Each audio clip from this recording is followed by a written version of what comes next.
Hey guys, about ready to make some more soap. You know, I haven't really gone through what it takes to get ready to make a soap, but it's actually quite a process because I have my solid oils that I need to measure and melt down. Then I add my liquid oils. I make my lye solution. I prepare my colorants. I allow everything to come down to a moderate temperature. So there's a lot of preparation before I actually hop in on the video. Maybe one of these days I'll do a full. I know I've done, for smaller batches, I've done more intricate details, but yeah. So anyways, I'm making a really fun batch today, and the fragrance oil I've already added. It is a combination of Black Sea, that is from the Midwest Fragrance Company, and the other one is a duplication of Vie Est Belle, which is a perfume from Lancome. And I had a request from a customer for this specific scent. I could not for the life of me find it anywhere. Like, I have a lot of different suppliers, so I just went ahead and Googled it, and I'm like, you know what? Who knows? Maybe I'll find a new supplier. And I did. It's called the Oregon Trail Soaper Supply. It's a smaller company, but they are online. And yeah, I've been really pleased with that particular fragrance. But just some of their other supplies that I've gotten as well. It's been a good experience.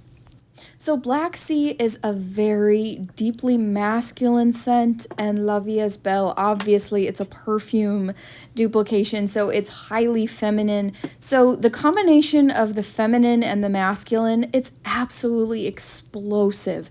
This is the best fragrance blend I have smelled in a very long time. And I've had a lot of really good smelling blends. Just this one is incredible. So the batter is quite liquid at that point. I did pause the video and waited probably about 5 minutes to allow it to come to a thicker trace. I didn't want it to become like super solid, but I didn't want to pour it as a really runny liquid either. That gray especially, you can see it's at a much thicker trace. So I wanted to do an in the pot swirl, which I'm doing right now. I'm adding the colors to the big pitcher, and then I just allow them to fall where they will. I don't actually swirl with a chopstick or anything. There are a lot of different options you can do to create further swirl, but the sheer like falling into the mold, that gives a lot of swirl. So I just left it as it was, and I'm really pleased with the results. If you wait until it is a little bit of a thicker trace, you can really see the defined colors. If you want more of a marbled, like, I don't want to say muddled, but kind of a muddled slurry, you can do it at a really thin trace and you'll get a different look. But here I am doing a mica line. The colors that I used for this batch were the white is titanium dioxide. So I did use that because these fragrance oils do discolor very slightly, but I really wanted it to have a creamy look. The pink is Ballet slippers from Mad Micas, and the gray is gray satin pillowcase, or satin gray pillowcase, whatever it is, from Mad Micas. And yeah, those are the only three colors that I use. So I did that mica line. Now I am preparing a little top layer.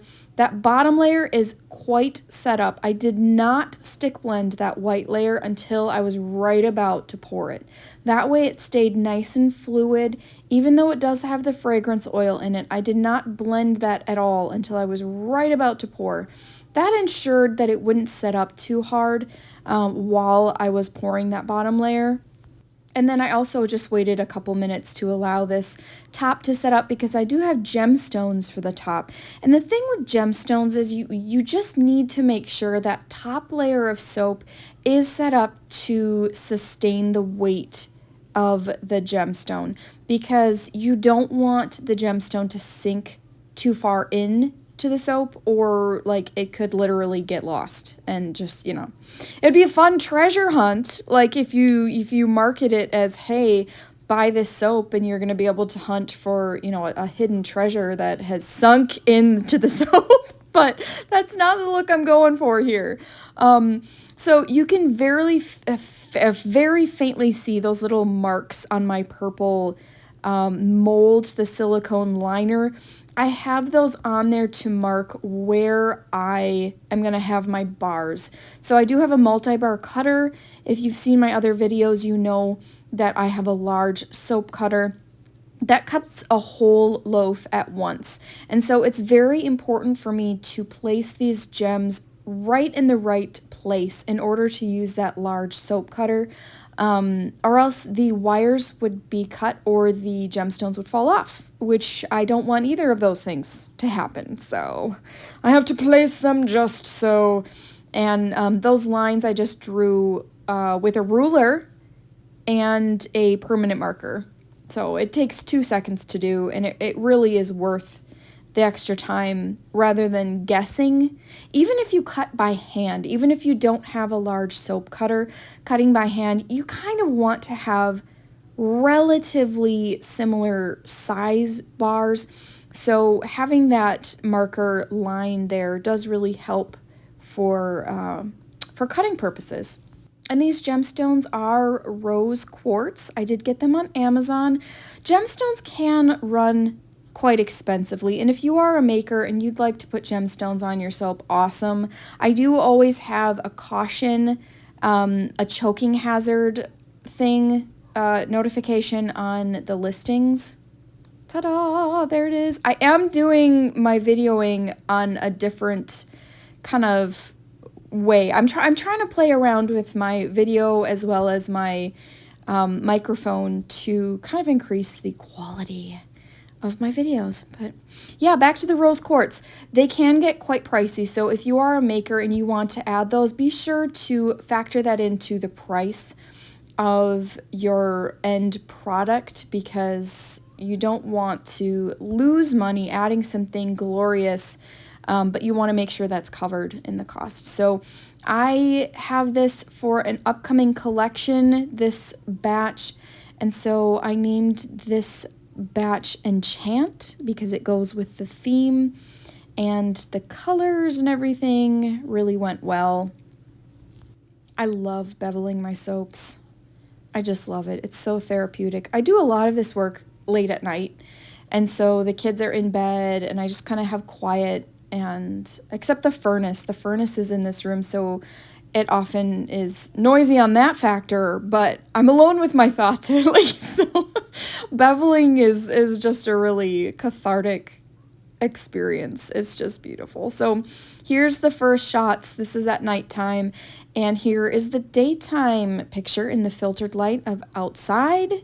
I would like to make a video on how I do my product photos, because I do have a lot of people ask about that. If you'd like me to do that, please put that in the comments and I will get on that sooner as opposed to later.